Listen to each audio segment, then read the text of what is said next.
Mabar Minecraft bersama Abi. Turun. Sampaikan kembali Anda di 08188110. Jam 10.52 menit di hari Selasa tanggal 5 Agustus 2025. Kali ini kita akan bermain game Minecraft lagi bersama Abi. Akun nama Siklok yang jadi nama akunku udah muncul, tinggal tunggu tombol games muncul baru kita akan masuk ke wordnya. Oke, tombol games sudah muncul, kita play, lalu kita masuk ke wordnya.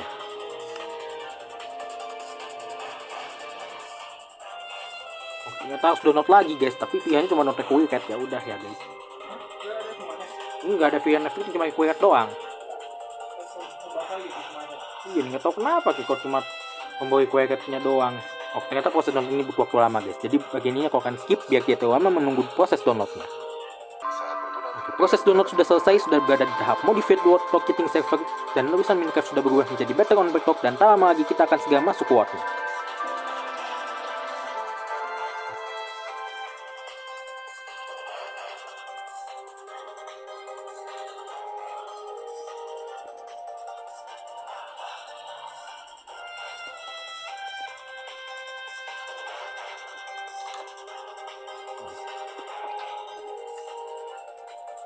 Pedang guys di bawah.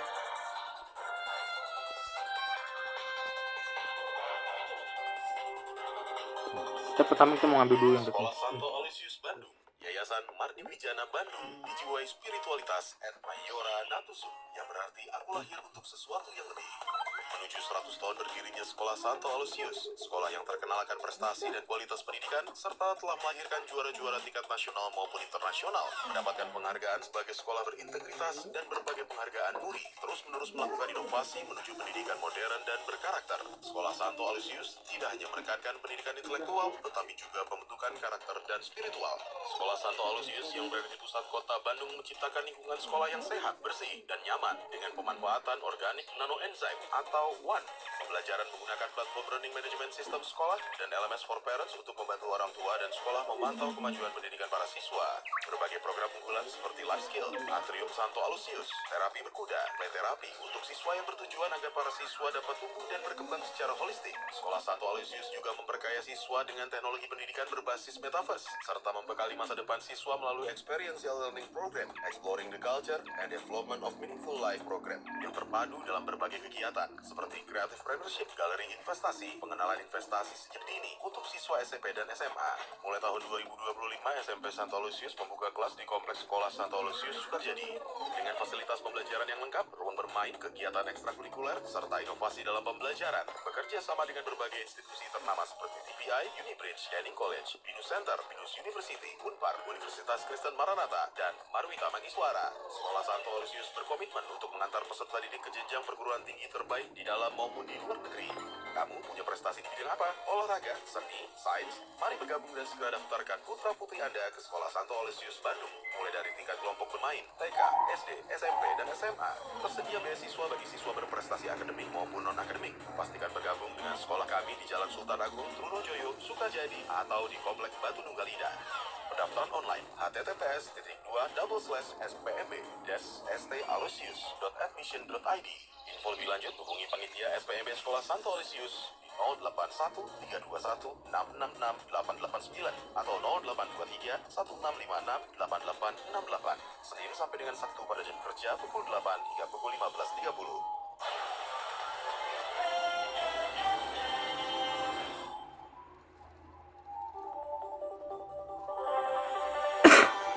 Mencari kebenaran dan pendalaman berita dalam konfirmasi PRFM.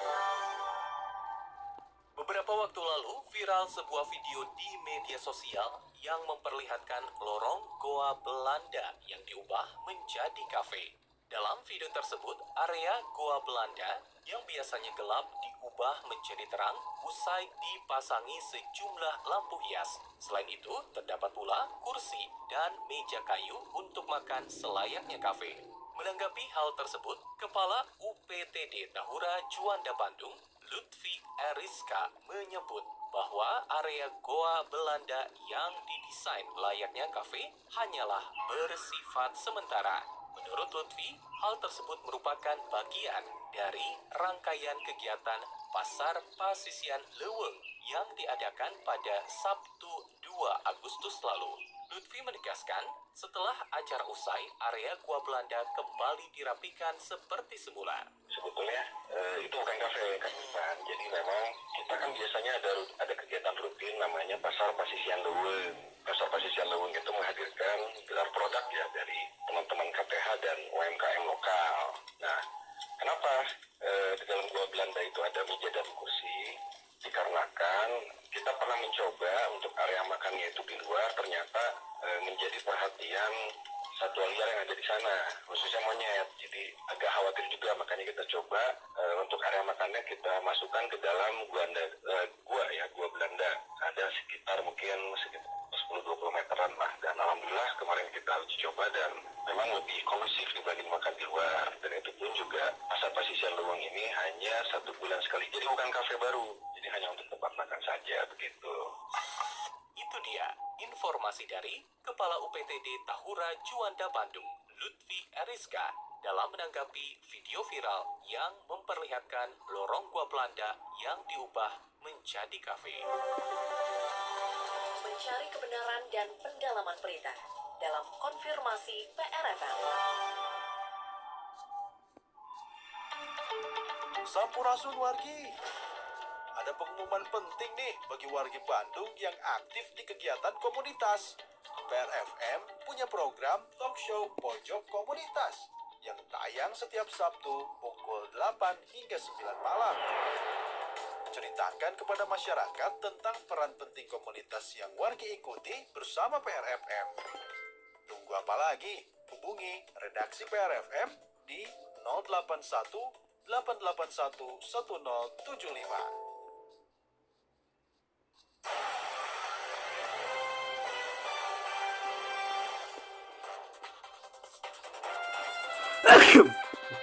Aduh, bising-bising terus guys.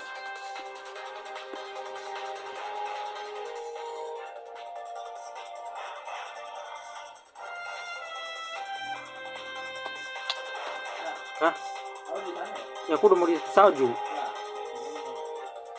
Ya udah, ya nantilah. Semuanya disconnect nih.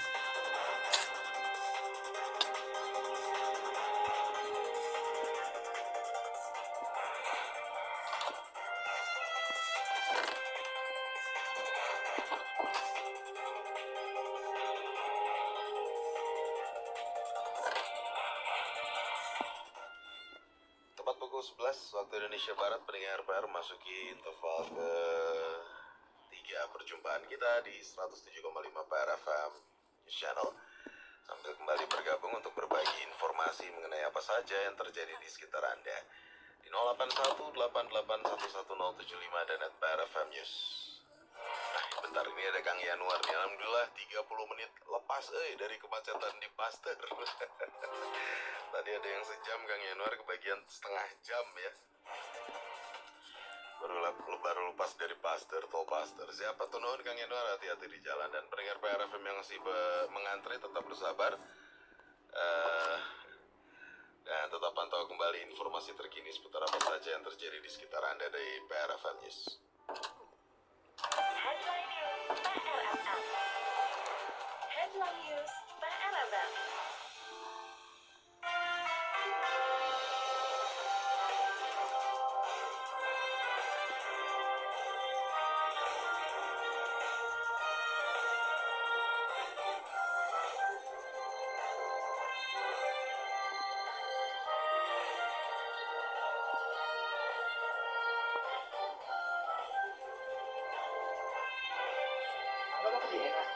Ya nantilah, aku mau ke rumah itu dulu ngambil barang yang ketinggalan penuh sempolinya. Nanti aku kesana.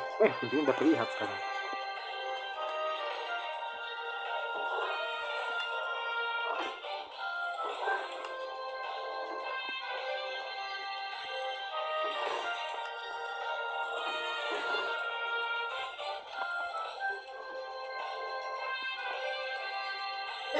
Terus mana sih?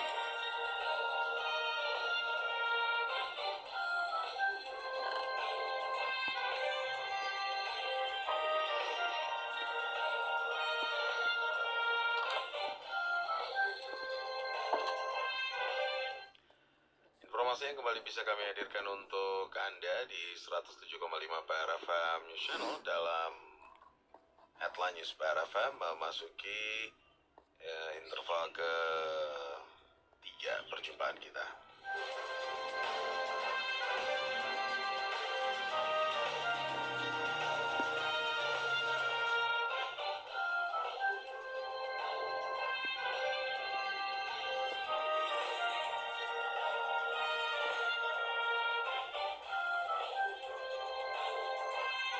Kejagung kembali periksa Fiona ex-Stafsus Nadiem di kasus laptop. Kejaksaan Agung kembali memeriksa mantan staf khusus Nadiem Makarim saat menjabat sebagai Mendikbud, Fiona Handayani, di kasus korupsi program digitalisasi pendidikan periode 2019-2022.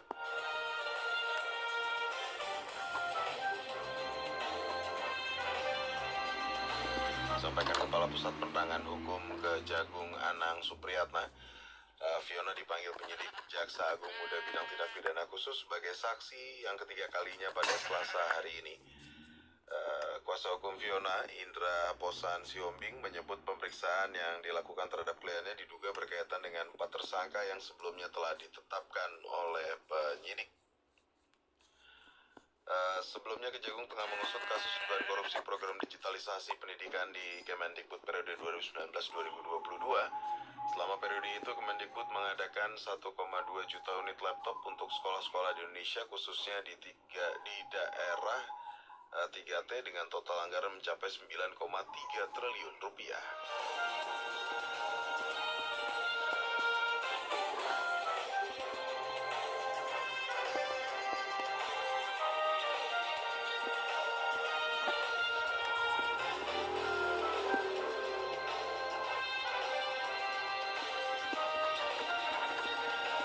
Berikutnya dari Detik Pendengar PR. Cari penyebab ledakan di Pertamina EP Subang, polisi olah TKP. Kobaran api yang muncul pasca ledakan di kawasan PT Pertamina EP Regional 2 Zona 7 Field Subang akibat kebocoran gas sudah dipastikan padam. Situasi dinyatakan aman setelah tim penanggulangan keadaan darurat Pertamina EP Subang Field turun tangan. Kabid Humas Polda Jawa Barat Kombes Pol Hendra Rumawan mengatakan petugas TNI Polri masih melakukan penjagaan di sekitar TKP dan tim Inafis Satreskrim Polres Subang melakukan olah TKP.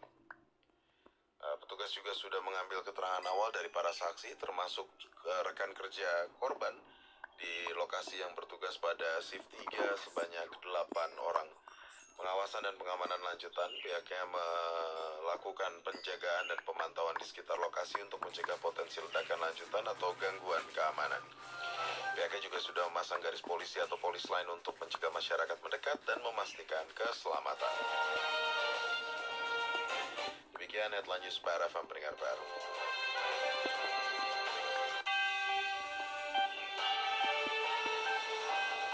Headline News PRFM. Ya, tetap bergabung untuk berbagi informasi mengenai apa saja yang terjadi di sekitar Anda di 0818811075, kemudian 4221075 dan @PRFM News untuk bergabung dan juga berbagi informasi bersama kami. Ini dari TL siang Kang, usulkan kalau ada perbaikan jalan tol disosialisasikan supaya pengguna jalan tol bisa mengantisipasi. Oh iya benar. Terus kalau ada perbaikan seperti ini bisa disosialisasikan supaya orang bisa mengantisipasi untuk tidak lewat ke situ gitu ya. Oke. Ya, disampaikan kembali Anda di 0818811075, kemudian 4221075 dan @PRFM News. Ya, yang masih ada di sekitaran Tol Paster ya, tetap bersabar pendengar PR, masih cukup padat meskipun tidak sepadat pagi tadi. Kalau disampaikan ada yang ngantri sampai 1 jam ya, kalau tadi pendengar PR FM ada yang juga ngantri sampai sekitar setengah jam begitu ya, akhirnya lepas juga dari jeratan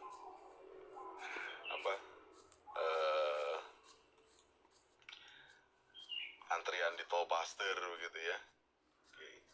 Sampai sampaikan kembali Anda di 0818811075, kemudian di 4221075 dan @PRFM News. Sambil kita bantu untuk konfirmasikan kembali beberapa hal yang terjadi di sekitar Anda, termasuk untuk update informasi cuaca dan arus lalu lintas. Tetap bersama PRFM untuk berbagi informasi.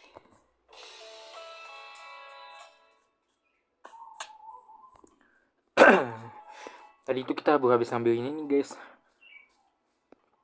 barang-barang yang ketinggalan. Inventornya penuh, nggak tahu kenapa guys. Bingungku juga.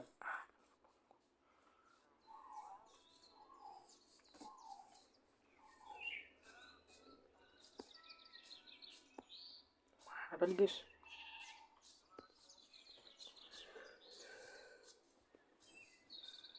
Aku di mana? Kasih ini deh.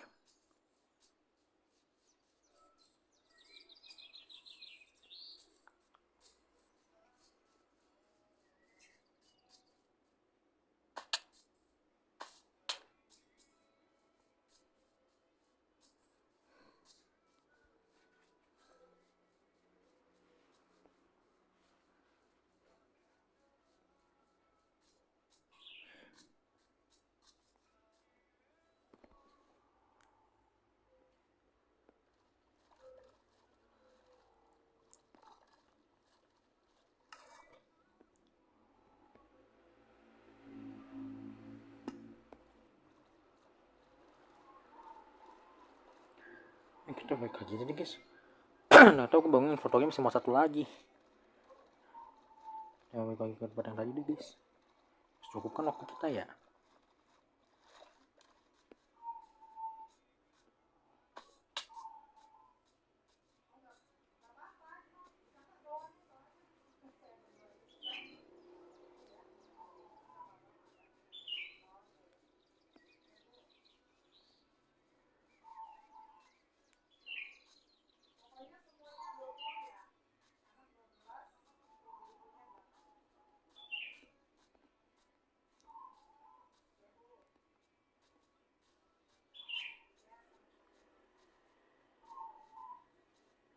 Belum semua juga yang diambil orangnya.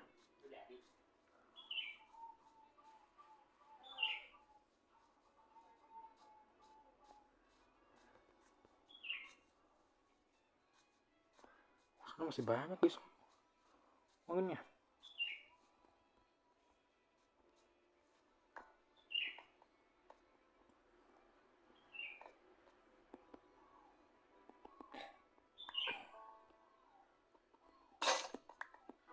Hancur lagi.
Mencari kebenaran dan pendalaman berita dalam konfirmasi PRFM. Pemerintah Kota Bandung memastikan bahwa tidak ada beras oplosan yang beredar di wilayah Kota Bandung. Kepala Dinas Perdagangan dan Perindustrian atau Disdagin Kota Bandung, Roni Ahmad Nurudin, mengatakan kepastian ini didapat usai Pemkot Bandung melakukan pemantauan di sejumlah pasar tradisional pada Kamis pekan lalu. Dari hasil pantauan tersebut, tidak satupun ditemukan adanya jenis beras oplosan yang beredar.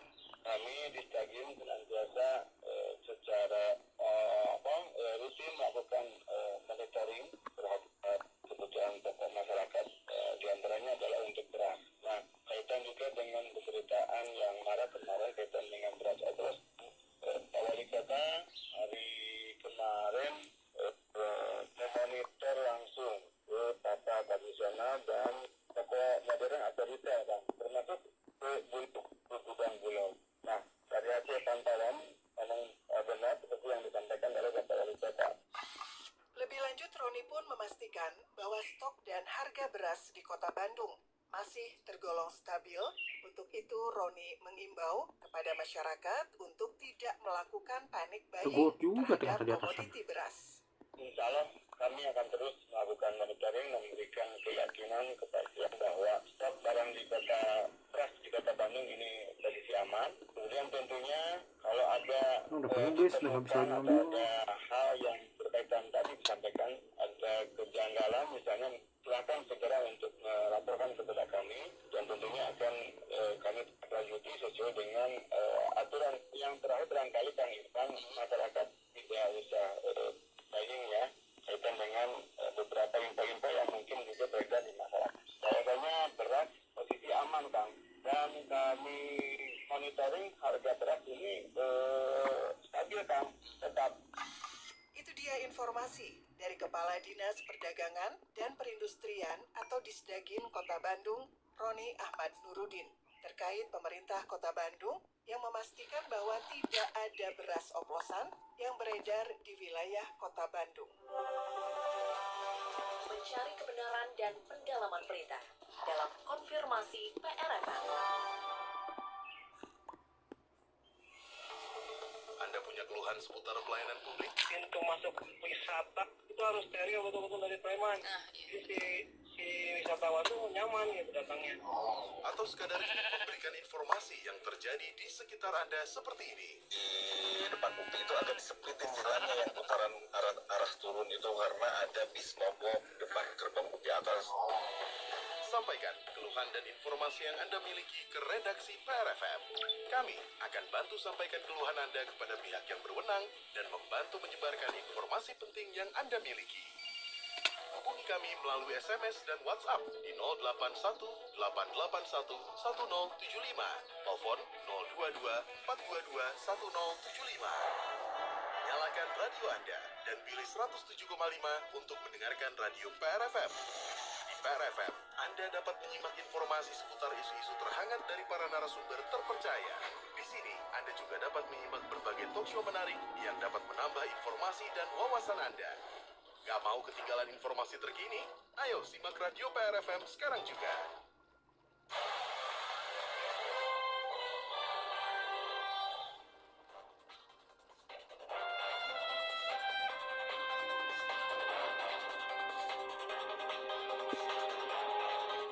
Kembali di 107,5 PRFM News Channel, pendengar PR masuki interval ke 3 perjumpaan kita di PRFM.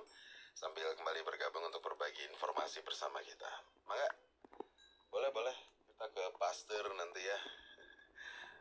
Tadi TLI mengusulkan kalau ada perbaikan di tol disosialisasikan. Apa jangan-jangan udah di Twitter gitu ya. Tapi nanti coba kita bantu konfirmasi deh. Ya, mudah-mudahan next bisa itu tadi. Bisa ada sosialisasinya gitu ya. Dari jam berapa sampai jam berapa, sampai kapan itu pekerjaannya, supaya bisa ancar-ancar ya. Oke. Ya. Di 081-881-1075, kemudian 422-1075 dan @PRFM News. Anda bisa ikut bergabung kembali untuk berbagi di 081-881-1075 dan @PRFM News terkait dengan laporan cuaca dan arus lalu lintas.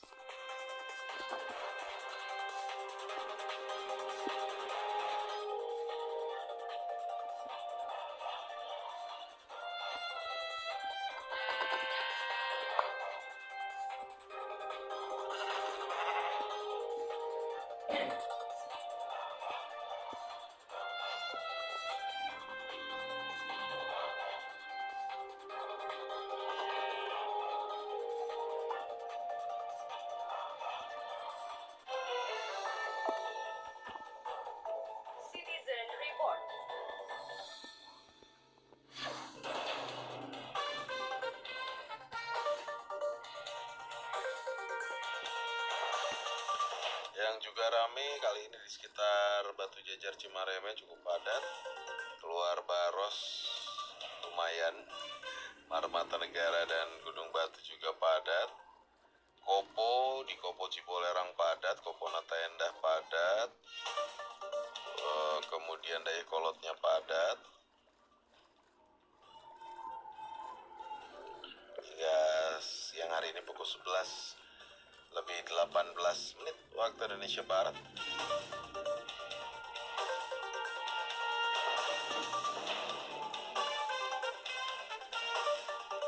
Terkait dengan update informasi terkini seputar apa saja yang terjadi di sekitar Anda, boleh kembali Anda hadirkan di 081 881 1075, kemudian 422 1075.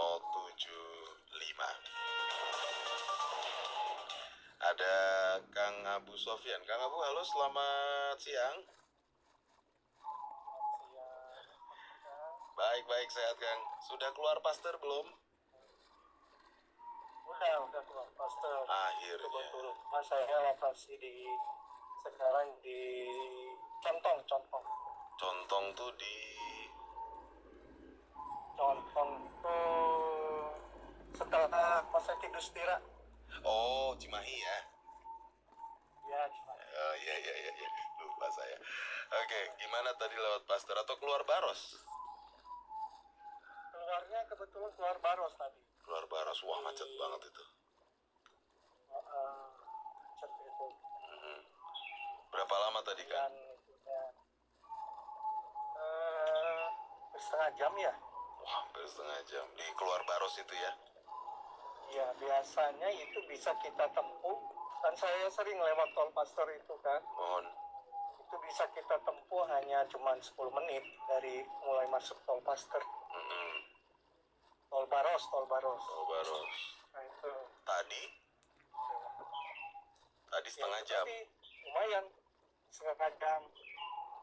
Jujur aja kita ini loh sebagai masukan karena kita pelanggan setia tol Paster, tol Baros, tol semuanya.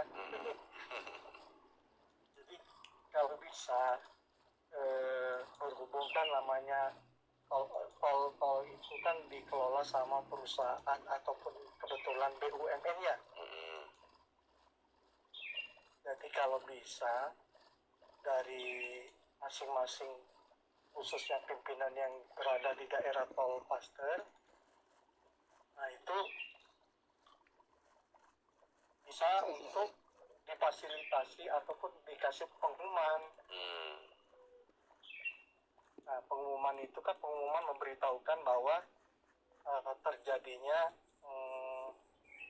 perbaikan jalan. Cuman untuk perbaikan itu pengumuman itu ditempelkan pada saat kita ngetep. Oh. Iya. Itu sudah saya lihat nih, ada nggak pengumuman itu? Ternyata nggak ada. Nggak ada juga ya ternyata ya. Nah, itu. Iya. Kan kalau buat spanduk kan cuma berapa kan? Tulisan spanduk itu. Kalau syukur-syukur cuma 100.000 kali. Gitu. Oke, tadi nggak ada sama sekali ya. Gede, buat spanduk gede sebelum mau masuk tol, spanduknya itu. Sebelum masuk tol. Pemberitahuannya itu. Iya. Jadi kan kalau kayak gitu kan kita kesannya terjebak jadinya. Begitu sudah masuk kita terjebak, otomatis kita mau lari kemana nggak bisa. Kalau tadi memang tidak ada sama sekali ya. Apanya? Pengumuman atau informasi bahwa ada perbaikan itu tidak ada sama sekali ya tadi. Tidak ada, spanduk besar pun tidak ada. Tidak ada.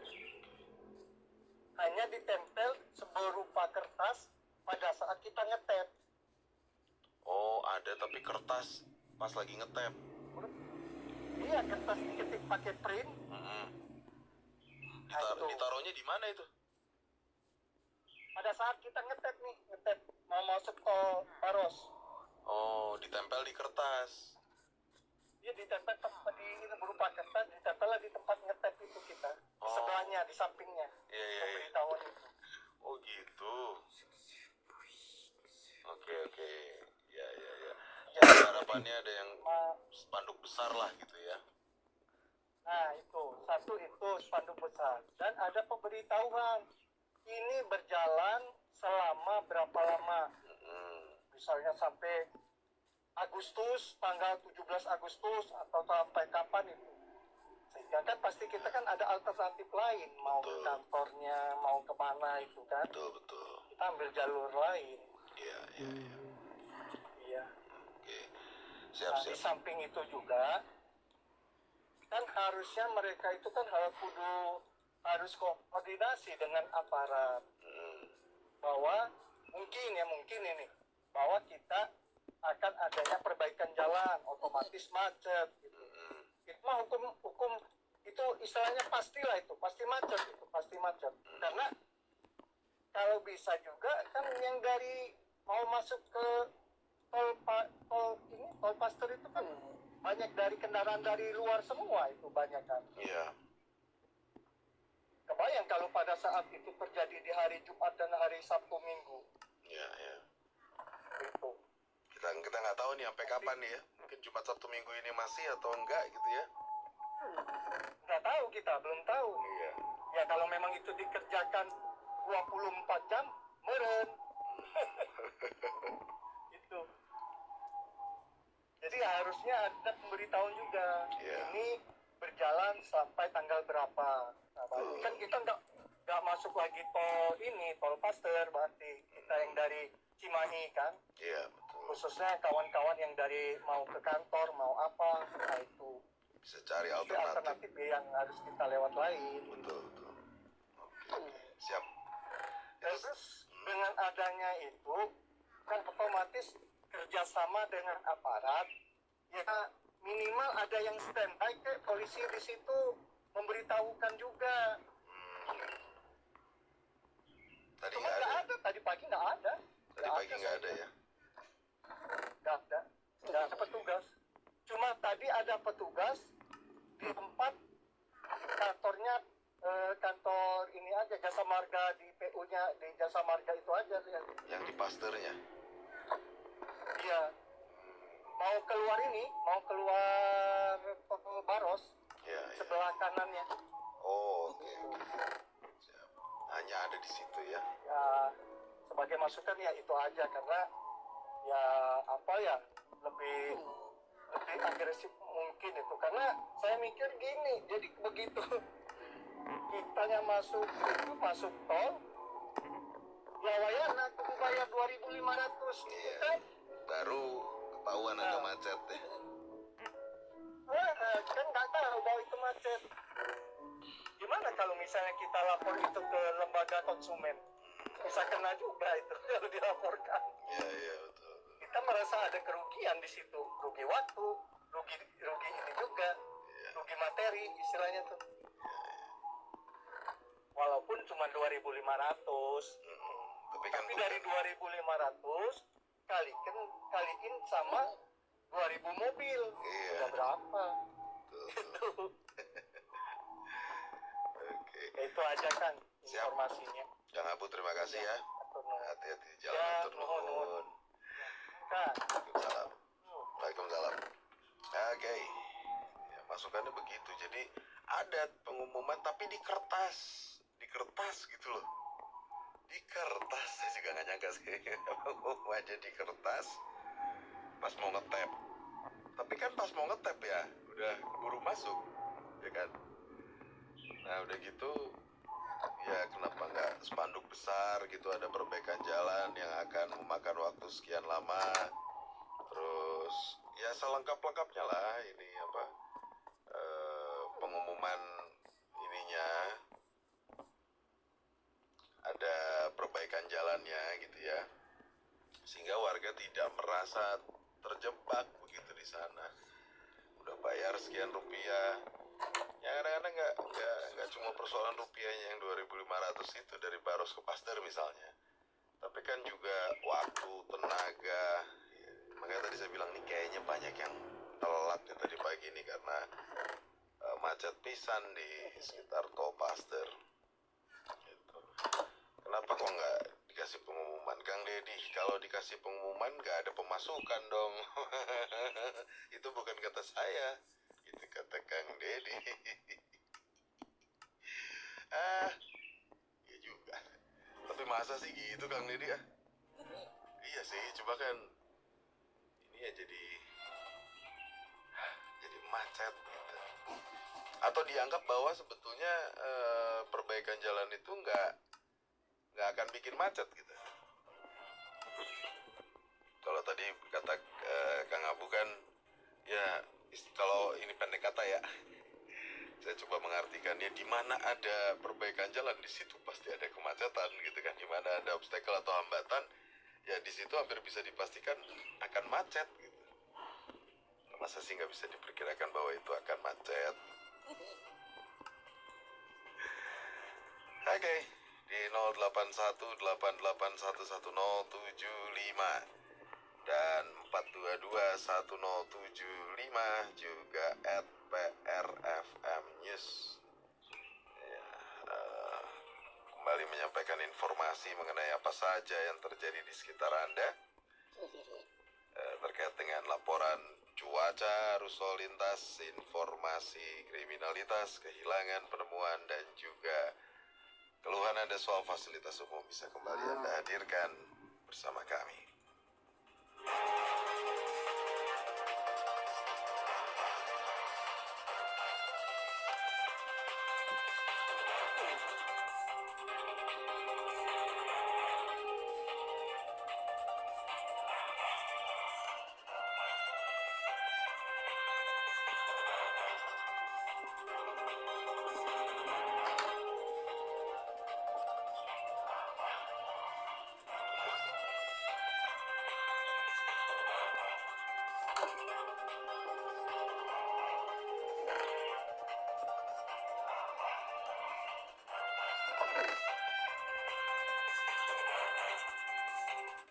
Ya, di 107,5 PRFM News Channel sambil kembali bergabung untuk berbagi informasi pukul 11:30 waktu Indonesia Barat. Kami akan kembali saat lagi untuk Anda terkait dengan laporan cuaca, arus lalu lintas, informasi lainnya Anda bisa update kembali di PRFM.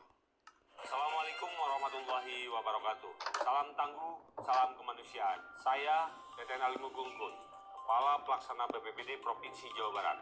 Warga Bandung Raya, mari kita bersama meningkatkan kesiapsiagaan terhadap potensi gempa bumi sesar Lembang. Sesar Lembang adalah patahan aktif yang melintasi wilayah Bandung Utara. Potensinya nyata dan bisa terjadi kapan saja, serta dapat berdampak di wilayah Bandung Raya. Tapi jangan panik, yang penting kita siap. Beberapa upaya yang dapat dilakukan, yaitu pastikan struktur bangunan rumah Anda aman, ikuti simulasi evakuasi, dan susun rencana darurat keluarga. Aktif cari informasi dari sumber resmi, dan jangan sebarkan hoaks.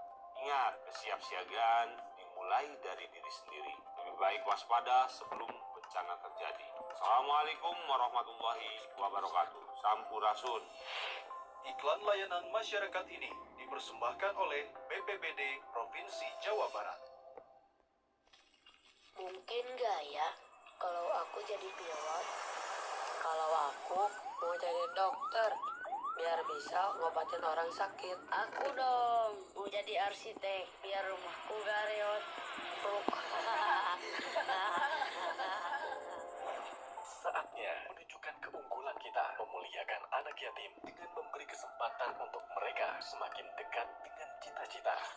Peduli melalui program beasiswa pelajar unggul dan beasiswa tahfidz unggul siap menjadi jembatan mewujudkan generasi unggul yang bermanfaat bagi keluarga dan masyarakat. Sampaikan donasi terbaik Anda melalui CIMB Niaga Syariah 860012643000 atas nama Darut Tauhid Peduli atau rekening BCA Transi 77721555533 atas nama Yayasan Darut Tauhid. Konfirmasi dan informasi hubungi WhatsApp Center DT Peduli 0813-1712-1712 atau akses www.muliakanyatim.id. DT Peduli, semakin melayani dan peduli.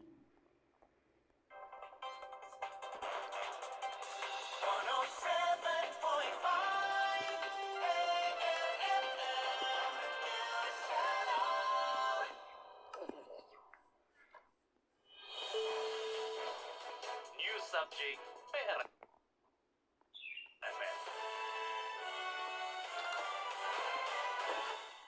Hingga tahun 2025 ini, Satgas Anti Rentenir Kota Bandung telah menangani sebanyak lebih dari 17.000 aduan masyarakat. Ketua Harian Satgas Anti Rentenir Kota Bandung, Saji Sonjaya mengatakan, data ini merupakan hasil penanganan sejak Satgas dibentuk pada tahun 2017 lalu. Menurut Saji, Satgas Anti Rentenir menangani sekitar rata-rata 2.000 kasus per tahun. Mayoritas masyarakat yang mengadu merupakan korban dari pinjaman online ilegal dan rentenir. Jadi ini hitungannya adalah dari mulai dibentuknya Satgas Anti Rentenir ya. Ini Satgas Anti Rentenir itu sebagai inovasi dari Pemkot Bandung dan kehadiran pemerintah terhadap alat dan tantangan yang berkaitan dengan rentenir dari mulai 2017 kemudian diperbaharui SK itu 2021 sampai sekarang 2025 itu tercatat 17.430 pengaduan. Dari 17.430 pengaduan itu kalau dirata-ratakan per tahun itu sekitar 2.000 pengaduan deh. 2.000 pengaduan itu pun didominasi oleh pengaduan pinjaman online ilegal. Jadi kalau rata-rata per tahun itu 2.000 ya, itu yang 500-nya itu adalah yang pengaduan yang offline ya, korban dari offline, yang 1.500 itu adalah korban pinjaman online ilegal. Itu masih banyak dan masih marak ya pinjaman online itu. Tapi kalau sekarang sebetulnya relatif menurun ya, karena kebanyakan sekarang itu yang legal. Kalau yang legal terus itu bukan kewenangan dari kami. Lebih lanjut, Saji menjelaskan, mayoritas masyarakat mengaku terpaksa menggunakan dana dari pinjaman online ilegal dan rentenir sebagai modal usaha. Sementara masyarakat lainnya mengaku menggunakan dana pinjaman untuk bertahan hidup, biaya pendidikan, dan kebutuhan lainnya. Rata-rata mereka itu pengaduan ke kami ya dari 17.000 itu mereka hampir 38% itu alasan utama itu usaha. Jadi untuk berusaha 38%. Tapi setelah kita lebih lanjut didalami terus ya, karena kan kita olah pengaduan ya, ternyata ujung-ujungnya sih mereka bukan untuk usaha ternyata. Emang alasan pertama adalah usaha, tapi ujung-ujungnya untuk biaya hidup. Memang kalau data dari kami itu 38% itu untuk modal usaha, kemudian 27% untuk biaya hidup. Tapi ujung-ujungnya ya, modal usaha pun itu ternyata dia butuh untuk biaya hidup dia. Bisa pada dari pas nge-crafting. Makanya lancar dah. Ini jangan disconnect guys. Tadi kemana dah? Itu ya mereka butuh terbelakang dari mereka pinjam dari rentenir. Itu dia informasi dari Ketua Harian Satgas Bambangku hilang guys. Aku tadi bisa nge-free itu karena bukan di crafting table kali. Yang telah menangani Kenapa guys lebih nih? dari 17.000 aduan masyarakat hingga tahun ini. Subjek PRFM.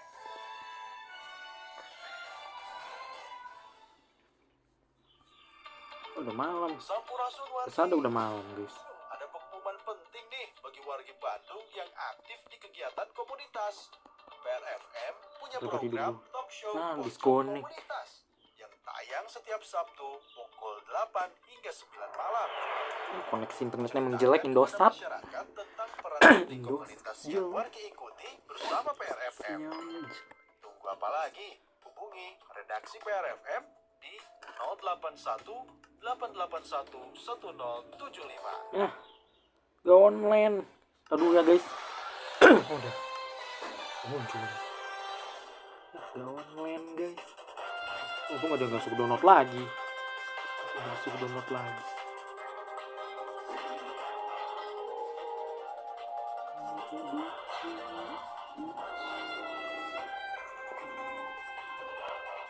Dompetku sudah nggak hilang lagi barang-barang. Ini barang-barangku nggak kesensi.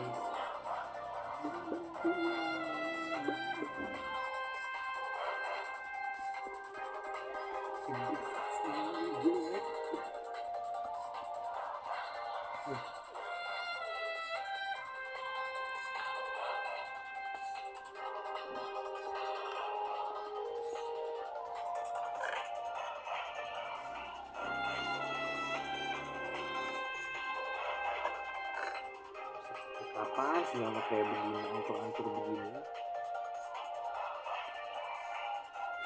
Nggak dia offline. masukannya tinggi karena radionya bisa offline.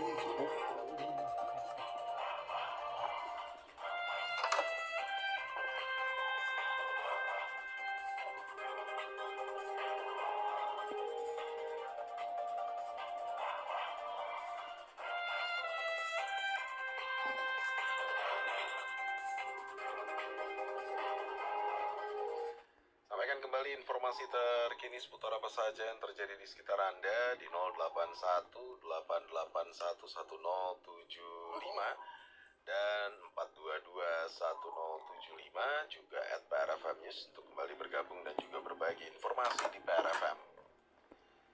Ya, saya Prasetyo masih akan menemani ruang dengar Anda sampai pukul 1 siang nanti untuk menyampaikan kembali informasi dari pendengar PR pula.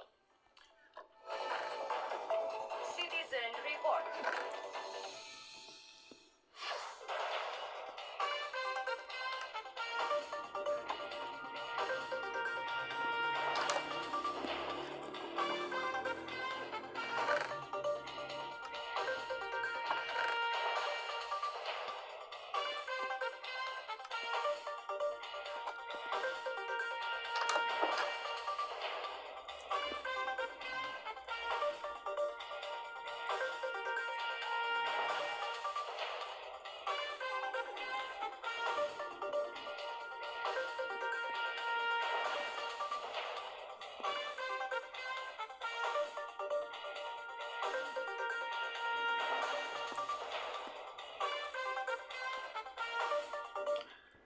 Sampaikan pendengar PR di 0818811075 dan 4221075 untuk kembali bergabung dan juga berbagi informasi di PRFM.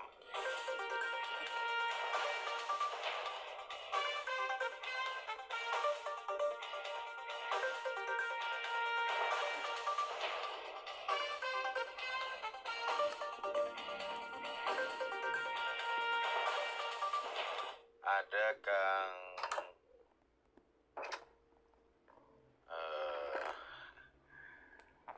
Yanuar. Kang, usul saya mah untuk pengelola jalan tol coba bersinergi juga, coba minta tolongin ke PRFM, bisa diinfokan, kan bisa di-relay, kan enak bisa di-relay ya juga ya. Nah, masalahnya kita nggak nge-mention beren ya, atau gimana sih? Nanti coba kita sampaikan usulan Anda ini ya. Ya, mangga di 0818811075, kemudian 4221075 dan @PRFM News terkait dengan laporan cuaca, arus lalu lintas, informasi kriminalitas, kehilangan, penemuan, dan juga keluhan Anda soal fasilitas umum bisa kembali Anda hadirkan. Kang Yanuar, lampu merah Terminal Ledeng alhamdulillah lancar jaya. Kang Supriyanto, Jalan Gunung Batu arah Cimindi macet, betul Kang? Jalan Gunung Batu yang arah ke Cimindi macet, lumayan ini cukup panjang sampai ke Cimindi, iya macetnya sampai ke Cimindi.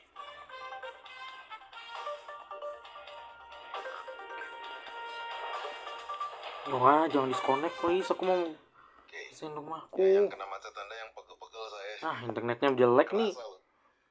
Kenapa dah internetnya disconnect mulu? Kan Roblox mah lancar-lancar aja, kenapa pas Minecraft disconnect mulu dah? Disconnect mulu. Tetap harus bisa memberikan informasi untuk Anda ya. DC mulu lah. DC mulu. Nah, Indosat mah emang jelek guys. Aku gak rekomendasiin deh kalau pakai Indosat ini.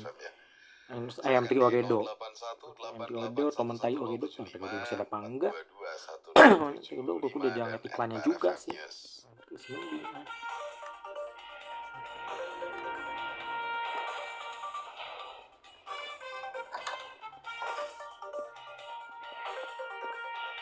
Apa dengan internet Indonesia saat ini?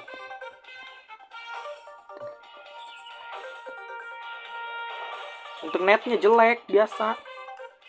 Internetnya jelek biasa. Internetnya jelek. Jack.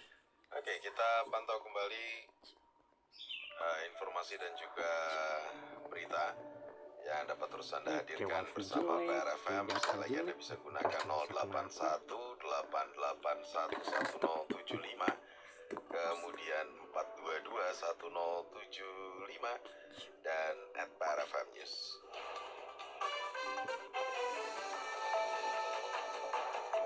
Citizen Report.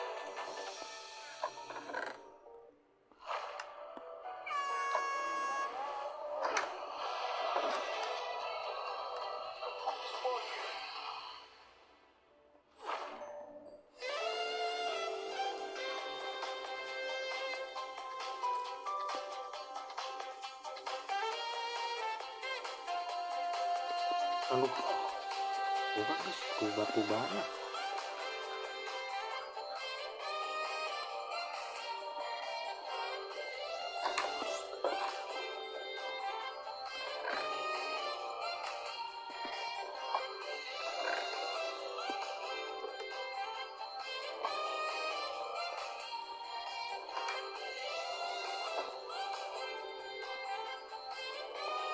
Berarti Indonesia ini sampai kapan sih yang selalu lemah seperti ini?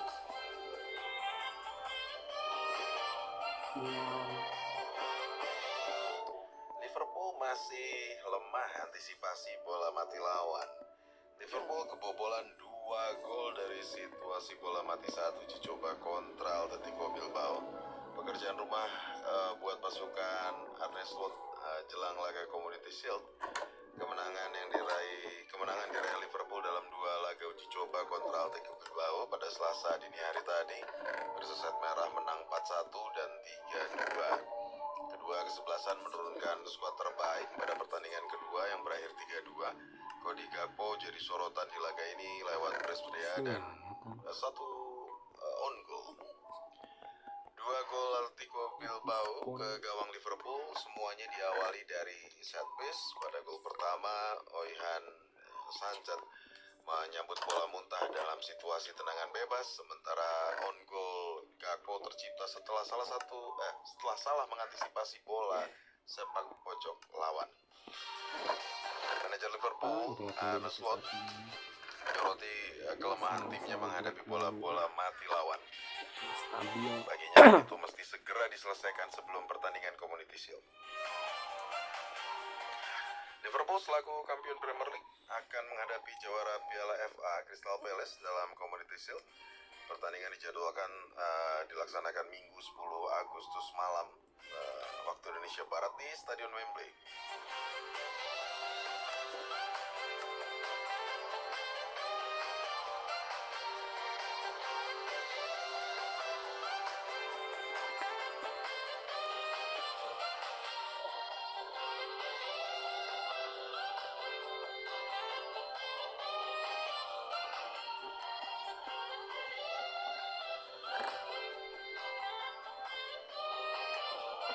Demikian informasi untuk Anda dalam Sport News PRFM.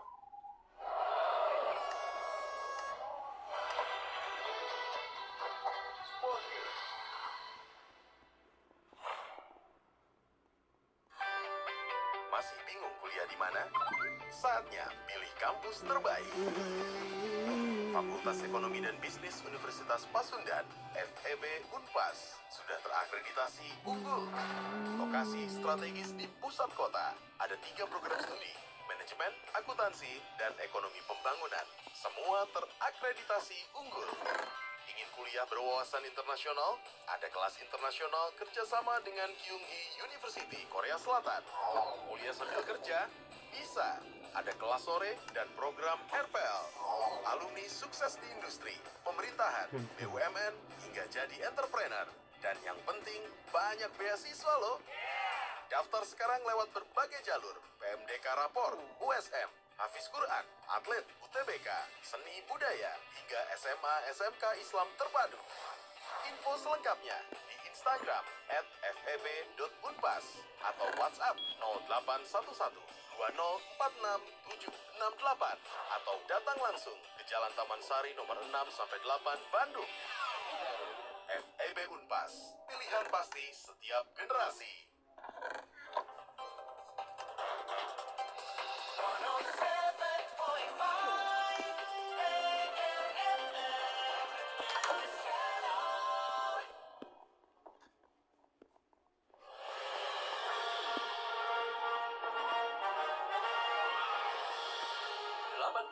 Indonesia Merdeka. Bersatu, berdaulat, rakyat sejahtera, Indonesia maju. Ayo bersatu dan maju bersama PRFM.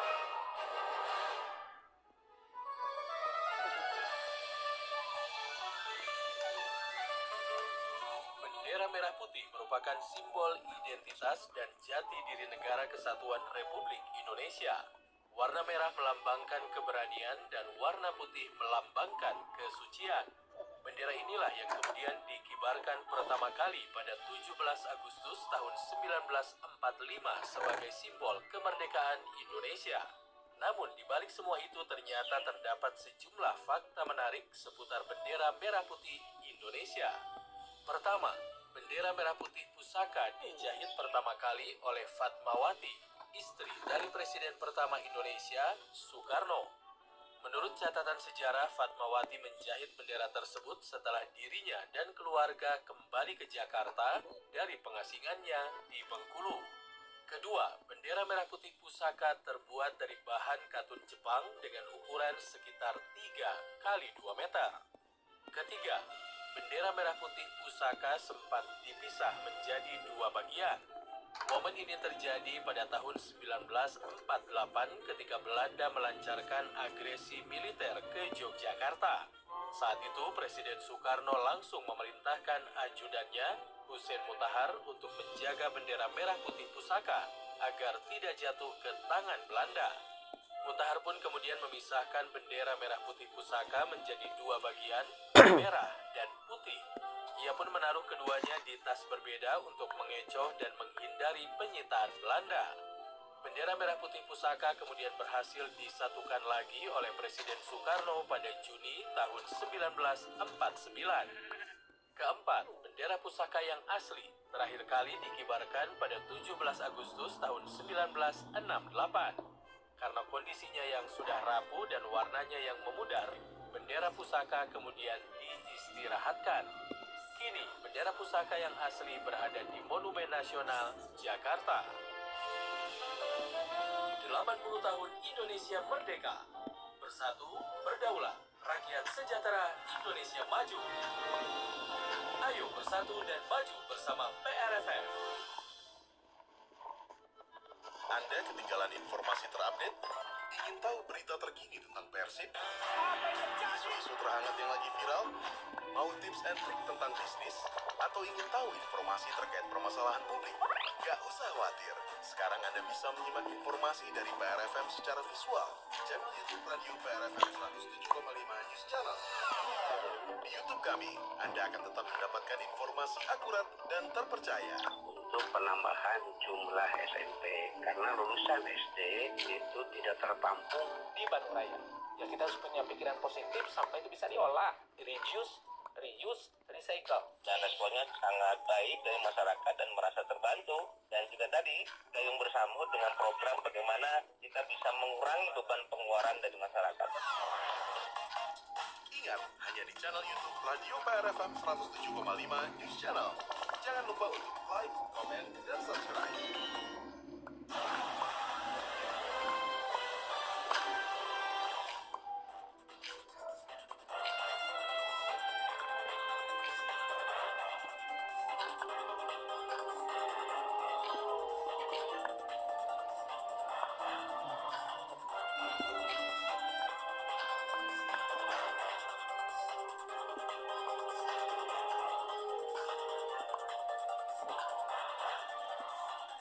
Pukul 11:52 waktu Indonesia Barat, ada pendengar PRFM yang kembali menyampaikan informasi bersama kami. Citizen Report.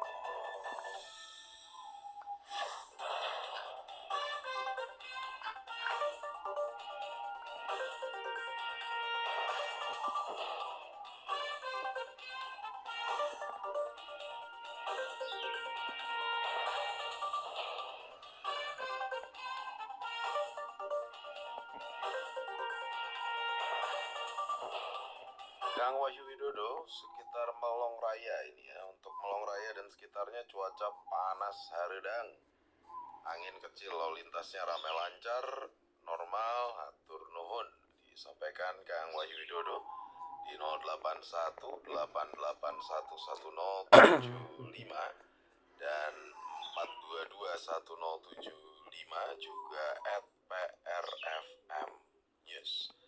Sambil kembali bergabung untuk berbagi informasi mengenai apa saja yang terjadi di sekitar Anda di 0818811075 dan 4221075.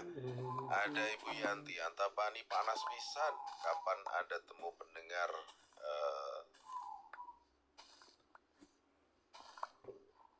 apa ini?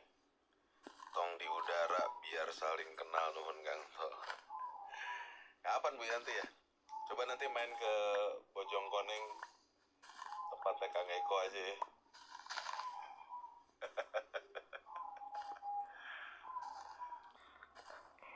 Main kemana ya? Kapan ya?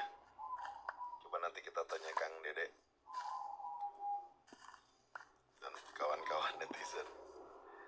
Kalau ada pasti nanti diumumin ya. Momen yang pas apa ya?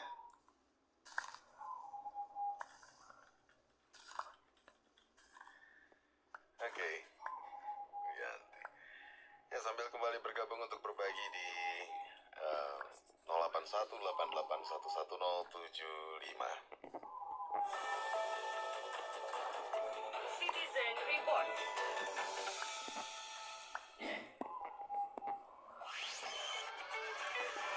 Kata radio. Sudut pandang radio di balik peristiwa. Disiarkan di 600 radio anggota Persatuan Radio Siaran Swasta Nasional di seluruh Indonesia. Capek nggak sih selalu dengar berita jelek tentang Indonesia? Sama, kita juga capek. Makanya di episode kali ini, Kata Radio akan menyampaikan kabar baik yang sangat membanggakan. Atlet angkat besi Indonesia, Rahmat Erwin Abdullah, pria kelahiran Makassar yang umurnya baru 24 tahun ini, berhasil mencetak rekor dunia versi Guinness World Record. GWR mencatat Rahmat sebagai atlet yang berhasil mendapatkan medali emas dalam dua kelas yang berbeda pada tahun 2023 dan tahun 2025. Pada September 2023, Rahmat berhasil mengangkat beban 229 kg pada angkatan clean and jerk kelas 81 kg putra dalam kejuaraan dunia di Riyadh, Arab Saudi. Kemudian pada 11 Mei 2025 dalam kejuaraan angkat besi di Jiangsan, Cina, Rahmat juga berhasil mengangkat beban 205 kg dalam angkatan clean and jerk kelas 73 kg putra. Guinness World Record menyerahkan dua sertifikat resmi untuk Rahmat pada tanggal 22 Juli 2025 di Pelatnas Angkat Besi yang berlokasi di Markas Komando Pangkalan Marinir, Jakarta. Rahmat punya keduanya, bibit dan disiplin. Dia adalah anak tunggal dari Erwin Abdullah, mantan lifter nasional yang pernah meraih medali perak dalam Asian Games tahun 2002. Ibunya, Ami Asun Budiono, ternyata juga seorang mantan lifter nasional yang pernah meraih medali emas di kelas 70 kg putri pada SEA Games 1995. Selama ini, Rahmat dilatih langsung oleh ayahnya. Atlet angkat besi sebetulnya sudah lama mencatatkan prestasi kelas dunia, tapi cabang olahraga ini kalah pamor dibanding bulu tangkis dan sepak bola. Selain Rahmat Erwin Abdullah, ada lagi 5 lifter Indonesia yang selalu mengharumkan nama bangsa. Yang paling senior adalah Eko Yuli Irawan, kelahiran Lampung 36 tahun yang lalu. Eko sudah meraih banyak medali di berbagai kejuaraan internasional, termasuk ajang Olimpiade dan kejuaraan dunia angkat besi. Berikutnya ada Rizky Juniansah, pemuda keren yang umurnya baru 22 tahun ini, pernah meraih medali emas di Olimpiade Paris 2024 dan sangat disegani lawan untuk kelas 73 kg putra. Di kelas putri ada Natasha Beteyop, perempuan asal Papua berumur 24 tahun ini, pernah mewakili Indonesia di kelas 59 kg. Berarti emang masih berapa? Kualifikasi Olimpiade Paris 2024 dan dan lu udahan sih, masih belum selesai ini. Ketika itu umurnya baru 12 tahun. Ada Bang juga sih, Riko udahlah ya guys. Saputra, lifter berusia 25 tahun yang lahir di Papua. Riko Wah, itu pernah terus meraih sih. 2 perak Bukan dan aku 1 pulang. perunggu di kejuaraan angkat besi Asia yang digelar di Uzbekistan pada tahun 2024. Dan terakhir tentu saja ada Nurul Akmal, lifter putri senior kelahiran Aceh berumur 32 tahun. Nurul adalah peraih medali emas di Asian Games tahun 2018, medali perunggu di Qatar Cup, bahkan lolos penyisihan dan sempat bertanding di Olimpiade Paris tahun 2024. Rakyat Indonesia mengucapkan terima kasih kepada semua lifter Indonesia. Ada Rahmat Erwin Abdullah, Eko Yuli Irawan, Rizky Juniansyah, Natasha Beteyok, Riko Saputra, dan Nurul Akmal yang sudah disiplin bekerja keras mengharumkan nama Indonesia di cabang olahraga angkat besi. Kami doakan agar terus berprestasi dan mendapat dukungan yang lebih memadai dari pemerintah, seperti pemerintah selama ini mendukung cabang olahraga yang lebih populer seperti bulu tangkis dan sepak bola. Sebagai penutup, supaya minggu ini kita makin semangat, saya tambahkan lagi berita baik. Udah guys lah, karena udah mau azan zuhur juga, aku yang udah mau habis juga. Jadi sekian dulu video saya dan bermain game Minecraft ini. Jangan lupa komen dan subscribe, nyalakan juga notifikasinya, dan tunggu di video selanjutnya. Untuk tembuskan 7.000 subscriber dengan share channel ini ke teman-teman kalian untuk subscribe channel ini. Aku Norman Haysem pamit, sampai jumpa lagi. Dadah. Sampai jumpa di Kata Radio berikutnya. Supaya obrolan Anda bersama teman lebih berisi, dengerin terus Kata Radio di radio kesayangan kamu. Sampai jumpa.